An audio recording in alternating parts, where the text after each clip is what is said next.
tunaendelea kukiboresha kikosi cha zimamoto na uokozi kwa kuwapatia magari matatu mapya na ya kisasa ili kufanya kazi kwa ufanisi na weledi zaidi katika kisiwa cha Pemba. Mwanahabari wetu anatujuza zaidi. Akizungumza katika mapokezi ya magari hayo, mkuu wa zimamoto na uokozi zoni ya Pemba, mrakibu mwandamizi Khatab Muhammad Musa, amesema wamepokea magari matatu pamoja na boti moja ndogo kwa ajili ya maokozi ya baharini na kwenye mabwawa. Hii inatokana na ahadi ya Mheshimiwa Rais wa Zanzibar na mwenyekiti wa Baraza la Mapinduzi ya kukiboresha kikosi hicho kiutendaji. Pokea jumla ya magari matatu, magari ambayo ni la kuzimia moto kama tulivyoona, lakini kuna gari la ngazi kwa ajili ya shughuli zote za uokozi katika majumba makubwa yale yanayojengwa kila wakati baada ya wakati. Sasa kupata kwa tunu hii ya gari hii itapelekea sasa zile pelika zote au tatizo lote ambalo litatokezea kuweza kufight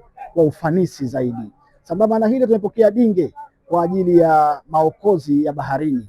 Hii ni juhudi za Mheshimiwa Rais katika kuboresha kikosi cha zimamoto, lakini sambamba na maono ya Kamishna Rashid Mzee Abdallah kwa upande wa zoni ya Pemba kuanzisha kitengo hichi cha diver kwa shughuli zote za baharini tukiwepo hapa bandarini kwenye anapotupa. Mrakibu mwandamizi Khatabu amewataka wananchi kuwa na tahadhari na majanga ya moto wanapokuwa katika shughuli zao za kila siku, na pindi inapotokezea wasisite kupiga simu namba ya dharura 114 ili wafike katika tukio kwa wakati. Maoni yangu kwa upande wa wananchi kuwa makini sana katika shughuli zao za kila siku, lakini iwapo itatokezea athari yoyote basi kuweza kupiga simu zetu 114 na sisi kuweza kufika kwa wakati. Mkuu wa operesheni zoni ya Pemba, mrakibu mwandamizi Mbaruku Ali Juma, amewataka maafisa na wapiganaji wa kikosi hicho kuzitunza gari hizo ili ziweze kudumu kwa muda mrefu na kufanya kazi kwa muda mrefu. Kwa hiyo sisi tunaahidi tu kama maafisa tutafanya kazi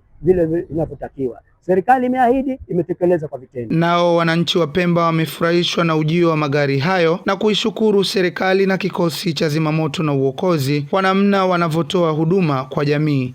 Zaidi kuona gari kubwa ambazo kwa zina uwezo wa kuzima moto kwenye magorofa. Kwa hiyo tunatumaini kwamba wazimamoto hawa wataweza kufanya kazi zao kwa weledi na kwa wepesi zaidi. Nikiripoti, mimi ni Ali Hamadi Faki. Ewe mwananchi, kikosi cha zimamoto na uokozi Zanzibar kinakutaka utoe taarifa mapema pindi unapokutwa na majanga.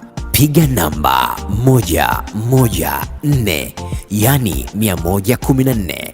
Ujumbe huu umeletwa kwenu na kikosi cha zimamoto na uokozi Zanzibar. Zimamoto, kikosi cha zimamoto.